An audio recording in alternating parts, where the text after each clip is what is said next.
My sister-in-law, who is now mute and bedridden, was entrusted to me by my in-laws as they jetted off to Hawaii for a vacation.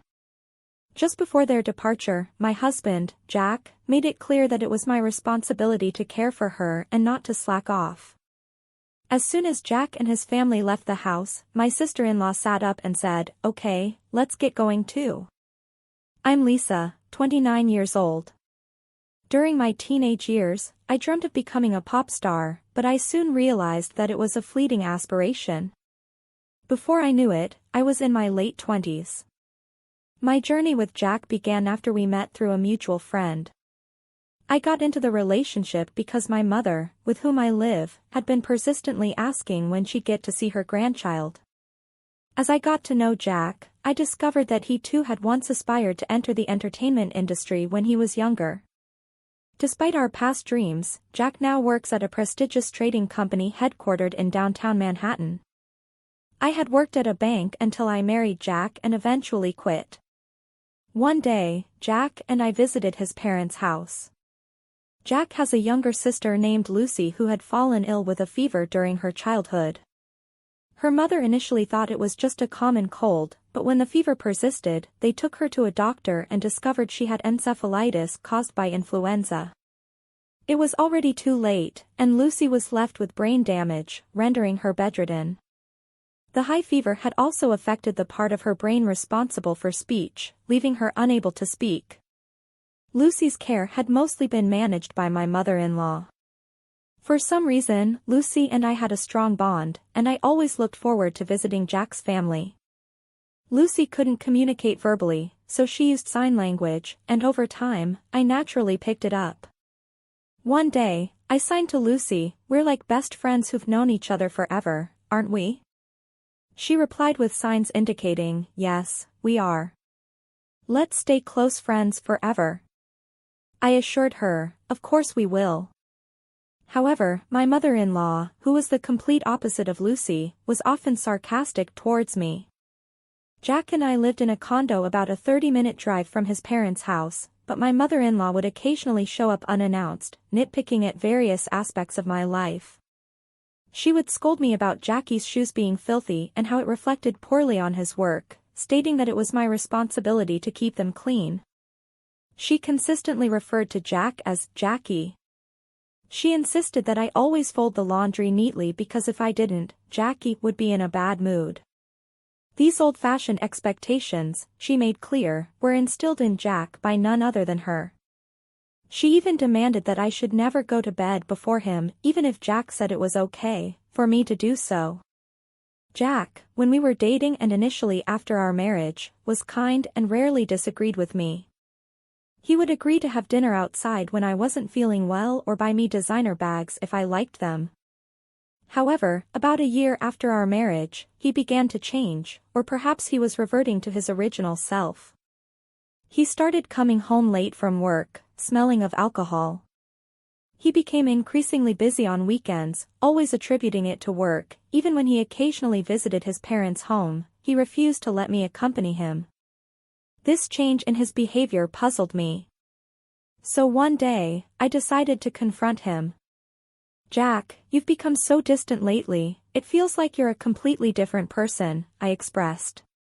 He glared at me for a moment and replied, "That's not true, you're overthinking things."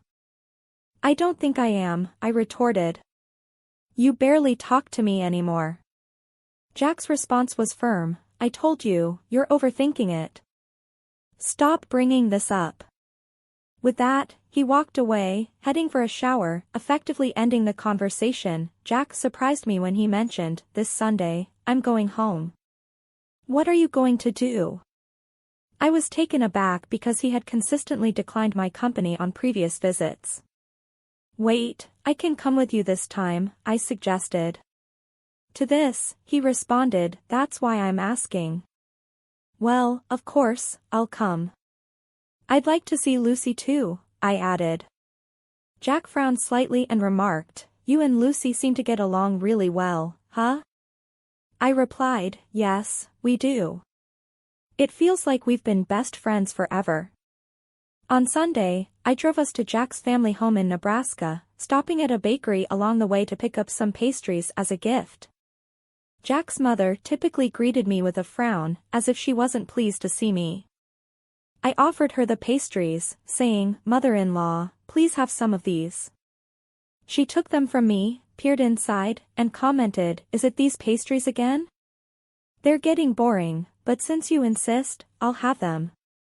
Her face lit up like a child receiving a toy. Jack inquired about his father, who was elderly but still actively working. "He's out at a meeting." "Why do you need something?" his mother asked. I asked Jack if he had something to tell his father, as I hadn't heard anything about it from him. He retorted, "It's none of your business."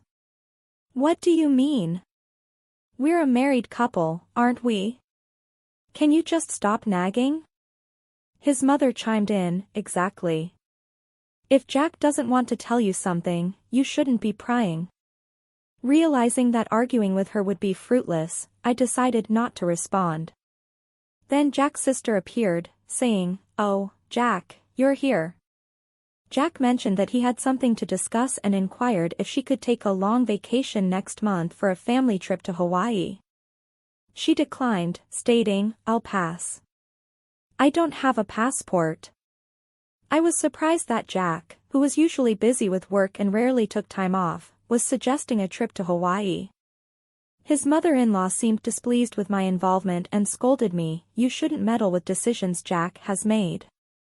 You're really nosy, aren't you?" Jack then revealed his intention for bringing me along. "The reason I asked you here today is because I want you to take care of Lucy during the time we're on vacation." At first, I was taken aback, but then I realized that staying with Lucy would be much more enjoyable than going on a trip to Hawaii with my mother-in-law. I agreed, but I wondered why he had brought me all the way there to tell me this. Jack explained that he wanted his mother to convince me in case I resisted. It was clear that this was his intention, leaving me feeling bewildered. I left the room and headed to Lucy's room, where she looked delighted to see me. We exchanged pleasantries, and I mentioned the odd circumstances. Lucy agreed, "My brother is definitely hiding something. He's always been secretive. So, apparently, he's going to Hawaii next month, but I'll be staying back. I think that's better, though." With a smile, I concurred, and Lucy responded with a grin. "In that case, you should come over and stay here," I suggested. "Sure, I'll do that." Afterward, Lucy and I enjoyed a great time chatting. I always wondered why Lucy and my mother-in-law were so different. About an hour later, Jack came to get me, and we headed home. At that moment, Lucy gave me a slight wink, hinting at a shocking truth and an even more surprising plan. A month later, on the day of the Hawaii trip, Jack and I went to his parents' house.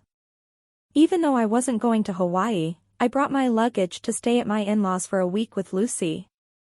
I took the luggage to Lucy's room, and she greeted me with excitement, saying, "It's finally happening." When I returned to the living room, the entire family was already present, except for Jack's father. As the departure time approached, Jack's voice stood out, reminding me, "Taking care of Lucy is your job, so don't slack off." Even my mother-in-law chimed in, adding, "Please get along well with Lucy. It's better for you to stay here, isn't it? If anything happens to Lucy, it's all your fault. We'll hold you responsible." It was quite absurd for them to say these words as they were about to leave their immobile sister behind for a Hawaiian vacation. However, I remained unfazed. It didn't matter what they said. I wasn't in the mood to see them off, so I returned to Lucy's room. At that moment, Lucy sprang up energetically from her bed and exclaimed, "Come on, let's get going." This echoed a conversation we'd had just the other day when Lucy confessed to me that she could actually walk. She had been hiding this from the rest of the family. Lucy explained that her father and mother had both remarried, and she was her dad's child from his previous marriage, while her siblings were from her mom's side. Despite my surprise, I couldn't help but think that this explained the coldness from my mother-in-law. Lucy revealed that her mom despised her and that's why she pretended she couldn't speak. She then dropped a bombshell. She wanted to go to Hawaii on the same day with us and stay at the same resort. Shocked, I asked, "What?" "I'd be thrilled to go to Hawaii with you, Lucy, but do you even have a passport?" Lucy assured me that she secretly got her passport last month and that her dad would cover all the expenses, including our plane tickets and the resort. I was excited and replied, "I see. I'm really looking forward to this." And that's how we ended up at the airport, with Lucy and me waiting for our flight, while my father-in-law, who had been so kind, was there to see us off. "I'm sorry I slept too much." "No, don't worry about it. I just woke up too." "We really had a good sleep, didn't we?" Fully recharged and ready for our battle, I said to Lucy around 7 o'clock. "I'll go and check the restaurant."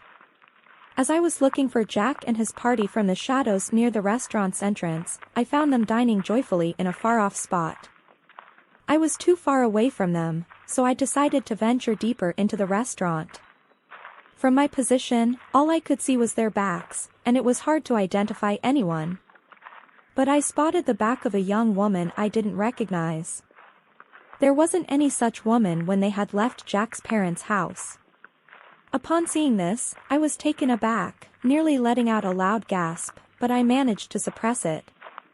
When I strained my ears, I could intermittently hear Jack and my mother-in-law's voices. "I'm glad it's not that woman today."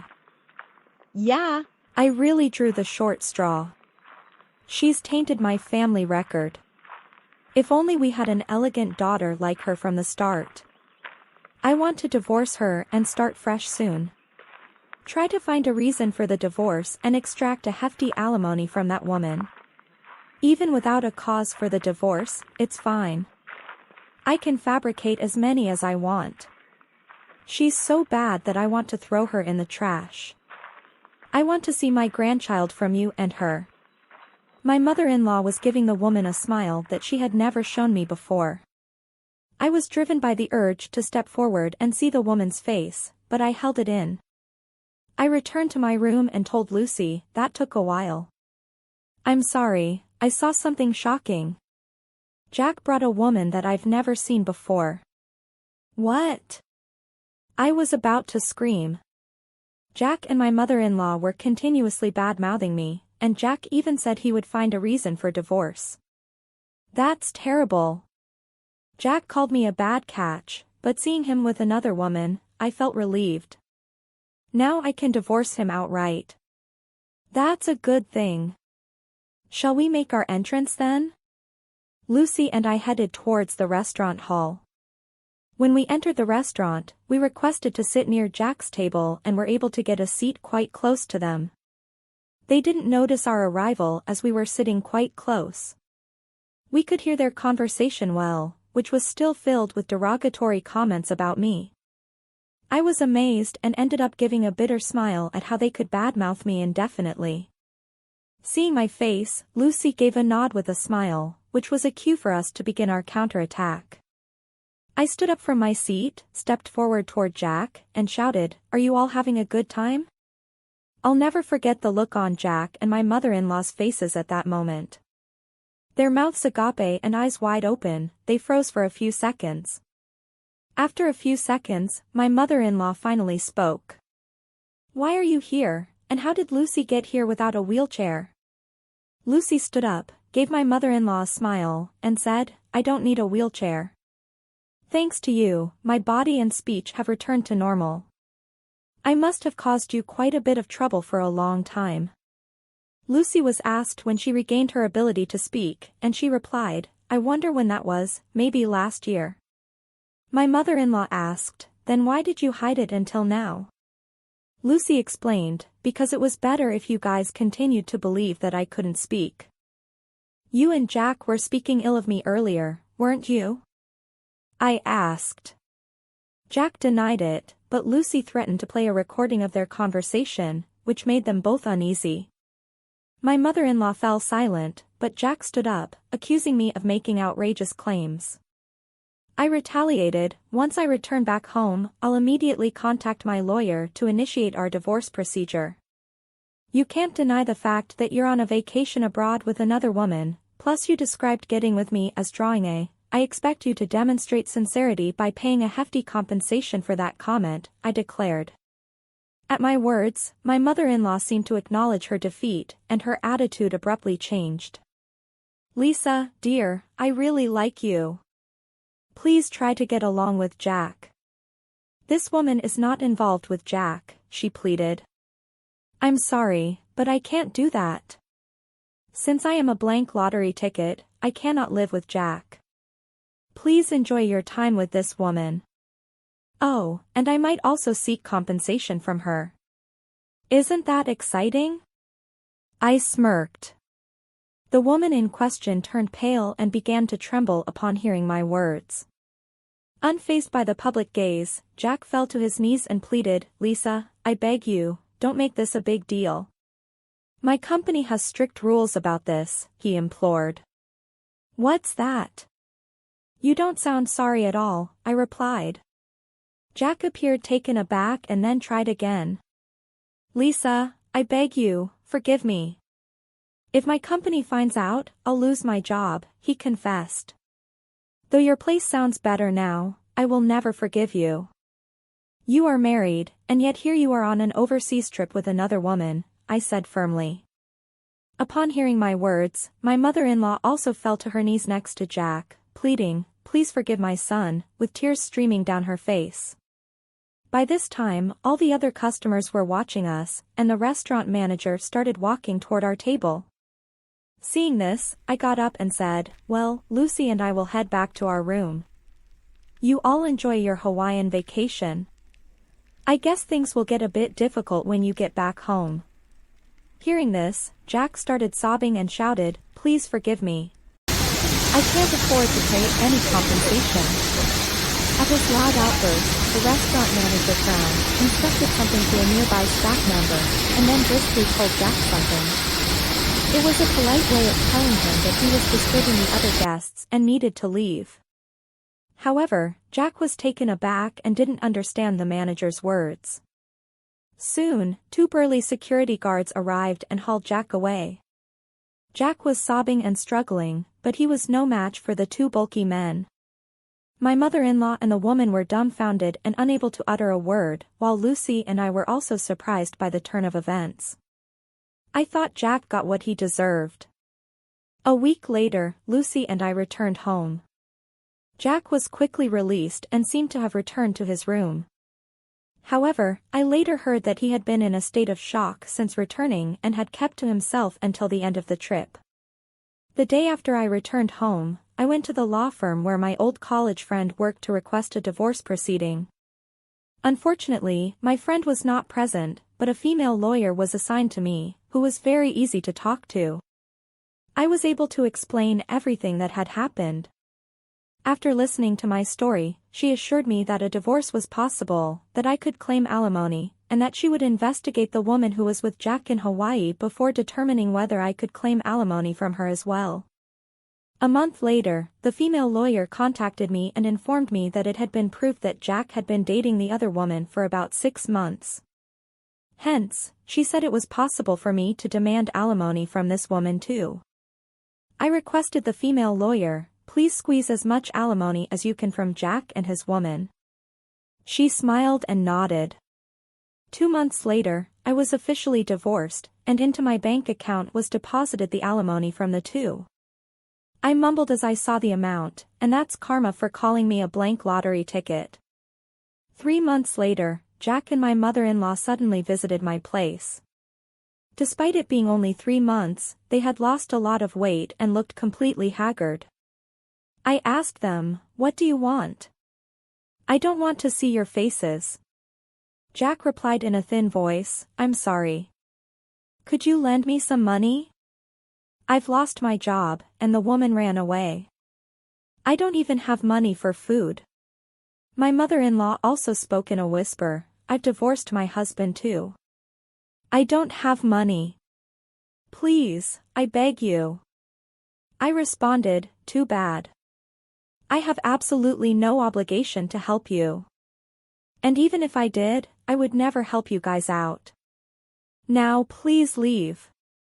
After they left, I sprinkled a large amount of salt at my entrance to get rid of the bad energy from my house.